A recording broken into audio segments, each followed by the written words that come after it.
Late on the afternoon of Saturday, March 25th, 1911, the 500 employees of the Triangle Shirtwaist Company were racing to fill their quotas.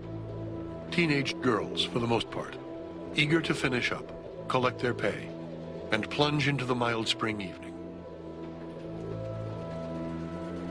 Around 4:45 p.m., with just 15 minutes left in the workday, someone on the 8th floor must have dropped a match or burning cigarette into the heaps of discarded fabric that littered the shop floor.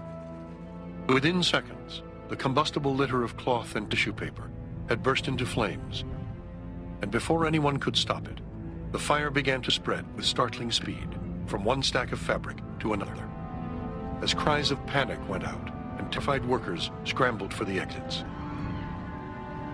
I heard somebody cry fire. I ran for the door on the Washington Place side. But the door was locked, and immediately there was a great jam of girls before it. Some girls were screaming. Some were beating the door with their fists. Some were trying to tear it open. Rosie Safran.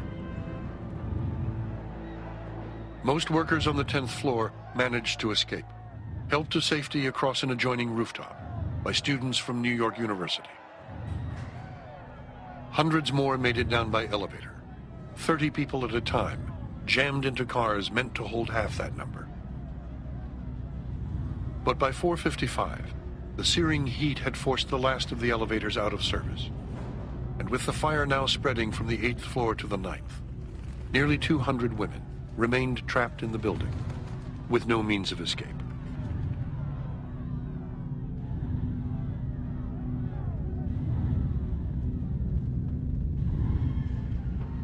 On the 8th floor, workers tried bravely to stop the fire, but the flames were too quick, and the water pressure in the fire hoses failed them.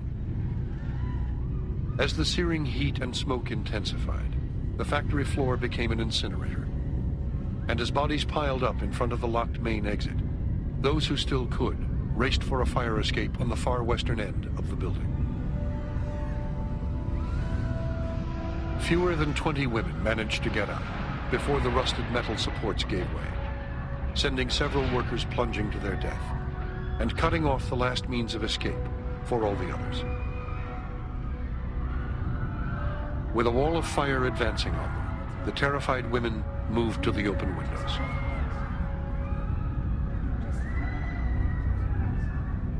The girls behind us were screaming and crying.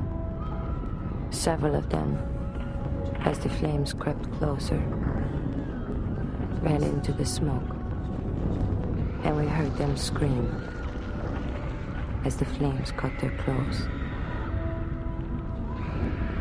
One little girl, who worked at the machine opposite me, cried out in Italian, "Goodbye. Goodbye. Tessa Banani." Outside on the street below, a huge crowd had gathered. The New York Fire Department had arrived within minutes of the call, rushing 35 vehicles to the scene, along with the most modern firefighting equipment in the country. But even the tallest ladder could go no farther than the 6th floor, 2 full stories below the burning factory floors, where tongues of flame could already be seen curling out of the windows. By now, dozens of women at a time could be seen standing at the 8th and 9th floor windows, all but engulfed by the inferno. As those below watched in horror, groups of women, 3 and 4 at a time, grabbed each other by the hand, closed their eyes, and plunged off the building. They hit the pavement just like rain, a stunned fire chief named Edward Worth later testified. Frances Perkins, a 31-year-old advocate with the Consumers League, stood with her hand at her throat, helpless to stop the unfolding tragedy.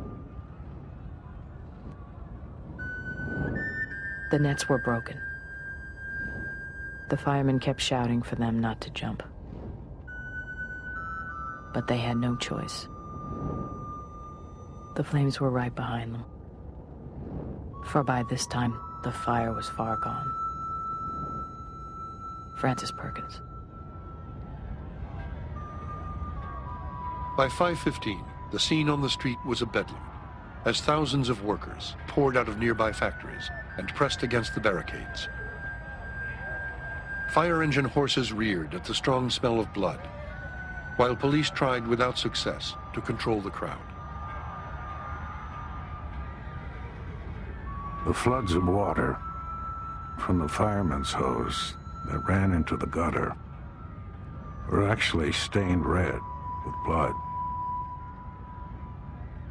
I looked upon the heap of dead bodies, and I remembered these girls were shirtwaist makers. I remembered their great strike of last year, in which these same girls had demanded more sanitary conditions and more safety precautions in these shops. These dead bodies were the answer.